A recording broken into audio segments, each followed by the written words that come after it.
E aí pessoal, tudo bem? Eu estava fazendo uns vídeos há um tempo atrás passando dicas para professores ou para alunos, para quem quer que esteja interessado em aprender idiomas, estudar idiomas, e decidi voltar a fazer. Vinha fazendo umas anotações aí durante um tempo, observando o desenrolar das minhas aulas, e acabei fazendo um pequeno apanhado aqui de dicas, de momentos e pensamentos que foram me ocorrendo durante as minhas aulas, tanto a detectar problema no aluno, quanto a detectar problema na minha própria metodologia. E eu quero hoje dividir isso com você aí, professor de língua estrangeira, seja ela qual for, né? Porque a metodologia é praticamente a mesma para todos os idiomas no ensino estrangeiro. Só para passar um feedback para vocês aí, eu sou formado em letras, espanhol, mas eu tenho meu diploma, eu tenho TOEFL em inglês, eu tenho DEL em espanhol, ensino e estudo outros idiomas também. E sou recém-graduado em metodologia do ensino da língua portuguesa estrangeira pela Uninter, certo? Então vamos lá. Quero passar essas dicas aqui, não sou dono da verdade, minha única intenção é dividir com vocês um pouquinho da minha experiência e compartilhar, né? Fazer essa troca de experiência com vocês. Tudo aqui está aberto a crítica, a sugestão, a aprimoramento. Como eu já disse, eu não sou dono da verdade. Então vamos lá. A primeira dica que eu posso passar para vocês e que é muito importante, que eu percebi nesses anos trabalhando por conta própria, já que eu não trabalho para a escola há 3 anos, só trabalho com aula particular, é o seguinte: você tem que conhecer o seu aluno. Tudo começa a partir de você se conhecer e conhecer o seu aluno. Você tem que saber que você é um professor capaz, que você tem um bom embasamento teórico, mas nada disso adianta se você não conhecer o teu aluno e puder trabalhar baseado naquilo que ele te oferece, naquilo que ele pode te dar como retorno. E só através desse conhecimento você vai conseguir bons resultados. Ou através dele também você vai conseguir bons resultados. Por quê? Porque você tem que desenhar o curso de acordo com o perfil de cada aluno.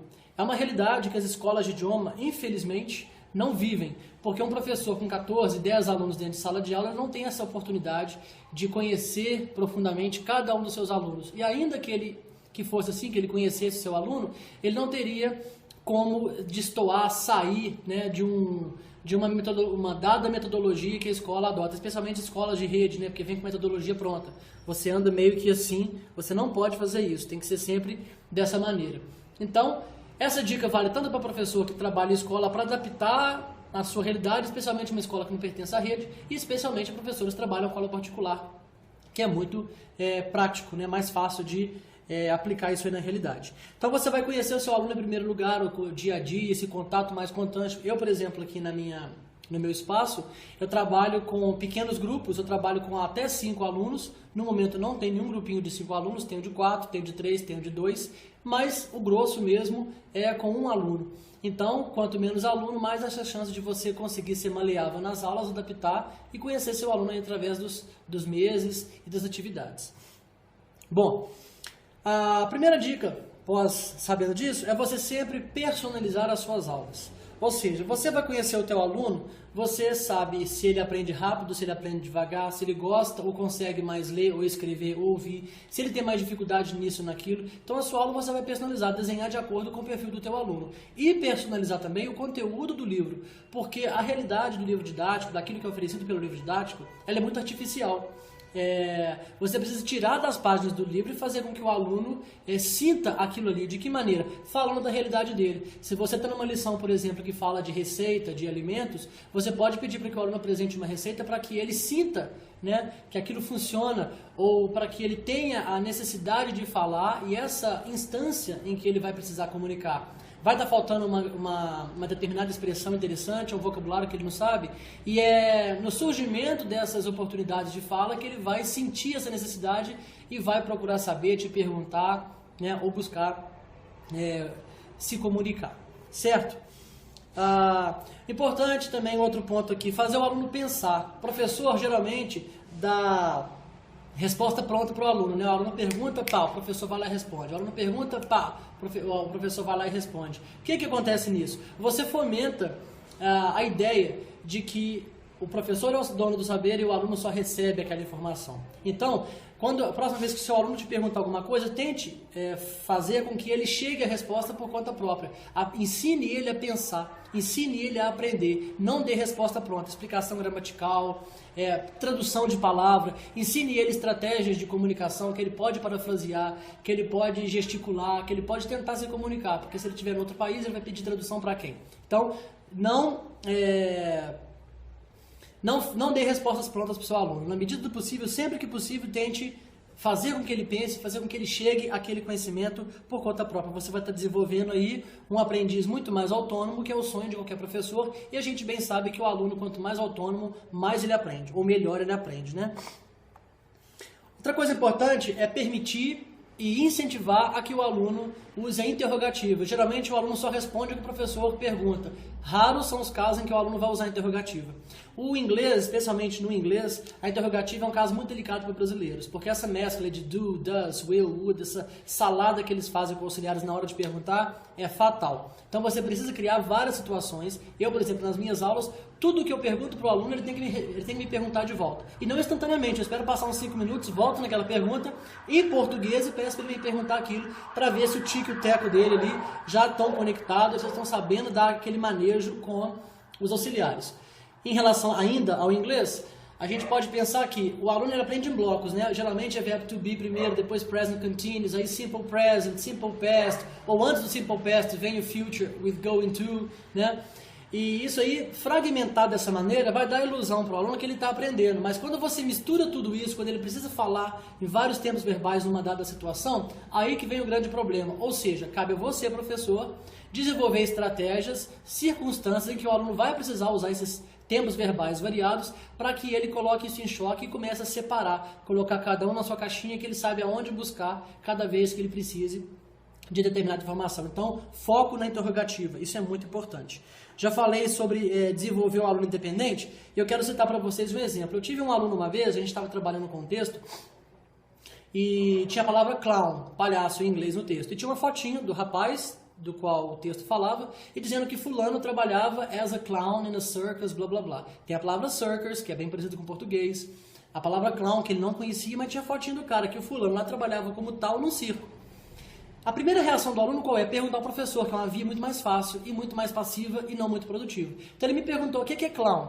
Eu respondi para ele, lê o seu texto com atenção, repara bem teu texto. O texto não é só o texto, se tiver uma figura principalmente. No caso ali, a figura era essencial para ele adivinhar o que era o clown. Ele mesmo chegou à conclusão que clown era um palhaço, obviamente. Esse vai ter um exemplo muito bobo, né? Mas ele me perguntou por quê? Comodismo. Então, cabe ao professor desenvolver aí esse aprendiz mais independente. Outra técnica que eu gosto de usar muito, especialmente nessa hora de praticar interrogativa, é fazer versão do português para inglês. Porque você fica só na esfera do inglês, especialmente quem fica preso a conteúdo do livro, dá a impressão para o aluno que está tudo lindo. Mas na hora de transformar do português para inglês, é que são elas. Então eu uso técnicas de tradução e de interpretação. De que maneira? Tradução, após trabalhar com um dado texto, geralmente diálogos, eu faço isso mais com diálogos. Eu escrevo, eu bolo em português um resumo daquele diálogo, como se eu estivesse contando aquilo para alguém, como se eu tivesse ouvido aquela conversa e estaria contando para alguém em português. E dou para o aluno como tarefa, ou às vezes oral, em sala de aula mesmo, na hora ali, mas geralmente peço para casa para ele ter tempo de calcular. Ele vai fazer a tradução daquilo para o inglês para mim, trabalhar com português para aprender inglês, para ele enxergar várias coisas, como por exemplo, nem tudo você traduz direto, existem expressões em inglês que não são o que elas são em português, elas têm uma outra conotação e que a gente pode descrever em português de N maneiras diferentes. Isso vai desenvolver no aluno o quê? Esse manejo, essa estratégia de comunicação, que eu não sei falar assim, mas eu posso falar assado, mantendo o mesmo significado. Outra técnica é de interpretação, a gente brinca de intérprete. Eu finjo com o aluno, agora a gente vai ser intérprete, você fala inglês ou não, você vai traduzir para essa plateia aí o que eu estou te falando. Eu dou as frases em português, geralmente frases capciosas, que eu sei que tem problema ali, para o aluno, para eu checar se ele realmente já está aprendendo aquilo ou não. Não é qualquer frase, você conhece teu aluno, conhece o teu conteúdo, sabe as fraquezas dele, e você vai trabalhar em cima daquilo, obviamente. Outra coisa importante é a preparação de aula. Por que preparar a aula? É sempre importante preparar a aula porque a gente tem um goal, a gente tem um objetivo, aonde quer chegar. E para você chegar em qualquer objetivo, em qualquer lugar, você precisa de uma estratégia. né? Precisa de uma rota.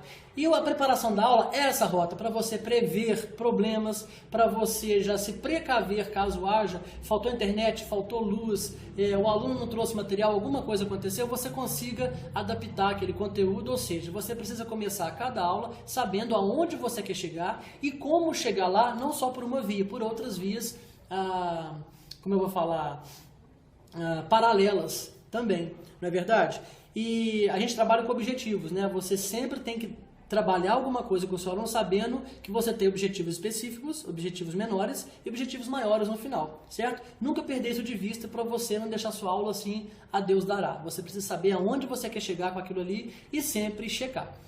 Em relação à checagem sobre nota e prova, nas escolas, infelizmente, eles funcionam com esse sistema de fazer nota, prova, essa coisa toda. Eu não sou a favor disso porque você fomenta no aluno ali também o comportamento de que você estuda para tirar nota, você tira nota, você passou. Aí você avisa para o aluno que vai ter prova em determinada época, ele estuda, ele malandrou a vida inteira. De repente ele estuda para tirar nota, tira nota da ilusão de que ele está passando no curso. Nos meus alunos aqui eu não dou nota, mas eu dou um exercício periodicamente, sempre surpresa, sem consulta, para que a gente veja concretamente como que ele está. Eu prefiro 1000 vezes que o meu aluno coloque no papel o que ele sabe de verdade, ainda que seja pouco, para a gente trabalhar na fraqueza, até para eu saber o que é fraqueza e o que é ponto forte, né? Porque o aluno que estudou para fazer prova não vai te mostrar isso de modo algum. Variar suas aulas também é muito importante, né? Você conhecendo o teu aluno, você sabe se ele se entedia com alguma coisa, se ele está super excitado com aquela determinada maneira que você trabalha, mas independente disso, é sempre bom você trazer um elemento surpresa para a sua aula. Variar bastante as suas atividades, não ficar só naquela coisa, só leitura, ou explorar uma leitura de maneira diferente, trabalhar um listening de maneira diferente, apresentar um vocabulário com um joguinho, alguma coisa, variar a tua maneira de dar aula, para não ficar aquela coisa chata que o aluno já entra na sala sabendo como vai ter sempre. Dê esse elemento surpresa aí para o seu aluno que vai ser muito valioso. Para alunos que já têm um bom manejo com o inglês, estão desenvolvendo aí intermediário, pré-intermediário ou avançado, eu gosto muito de fazer paráfrase, né? O que eu gosto muito de fazer, por exemplo, eu vou no vídeo no YouTube, não, antes de citar o YouTube, deixa eu falar o que se trata a paráfrase. Você vai dizer com outras palavras alguma coisa que já foi dita, por exemplo, eu digo, eu não gosto muito de maçã. Ele pode falar, você não gosta de maçã, você não é muito fã de maçã, maçã não te agrada, maçã não é sua fruta favorita, ou seja, está tudo no contexto. Isso para desenvolver, fazer com que ele mexa bastante com o inglês e lembrar o aluno sempre que o pouquinho dele pode virar muito, se ele souber fazer combinações, ainda que precárias, ele vai se comunicar, que aliás a comunicação é um objetivo maior, né? Agora sim, citando o exemplo do YouTube, o que eu faço? Com alunos mais avançados ou intermediários. A gente assiste um vídeo no YouTube e vai ver os comentários em inglês, no caso do inglês, né? Mas se serve para francês, espanhol, seja o que for. A gente vai ler os comentários e ler opiniões de pessoas. Geralmente o inglês mais coloquial é até legal para não pegar algumas expressões. A gente pede para ele descrever ou interpretar o que a pessoa quis dizer, né? Com outras palavras. Ou letra de música. Você vai trabalhar com música de uma outra maneira. Antes de mostrar a música, você apresenta a letra e vai interpretar com o teu aluno, dar a sua interpretação, o que será que a pessoa quis dizer naquela determinada música. Certo? Isso é uma maneira de trabalhar com paráfrase que vai fazer com que o seu aluno mexa com o inglês e tire de dentro dele tudo que ele tem para te oferecer. Bom, gente, eu tenho várias dicas para poder passar, eu não quero que esse vídeo fique muito longo, então eu vou fazer 2 vídeos. Essa é a primeira parte das dicas para professores de inglês aí e acaba servindo também para algum aluno que tiver, um aluno autodidata principalmente, né, que está tentando se engalfinhando para descobrir como aprender melhor uma língua. É sempre possível, eu sou autodidata, tenho 5 idiomas e todas elas eu aprendi sozinho. E essas técnicas que eu estou apresentando aqui são fruto tanto de experiência como professor, como com aluno autodidata, porque eu estudo essas línguas todas ainda, a gente vive estudando, né? Então a minha primeira página aqui de dicas foi essa. E muito em breve eu vou fazer a segunda parte, eu creio que vai rolar uma terceira parte, porque são várias dicas que eu vou compartilhar com vocês aí. Estou aberto a sugestões, professores de inglês do Brasil aí que tiverem acesso a esse vídeo. O meu Facebook é Kirk, K-I-R-K, Jonathan Mello, vai ser meio complicado, começa a colocar Kirk lá, eu vou ser um dos poucos que vai aparecer. Vai ser um prazer receber o seu convite de amizade para a gente trocar muita figurinha, muita experiência através da rede social. Certinho? Um abração para todos vocês, espero que tenham gostado e aguardem o próximo vídeo com mais dicas para todo mundo. See ya!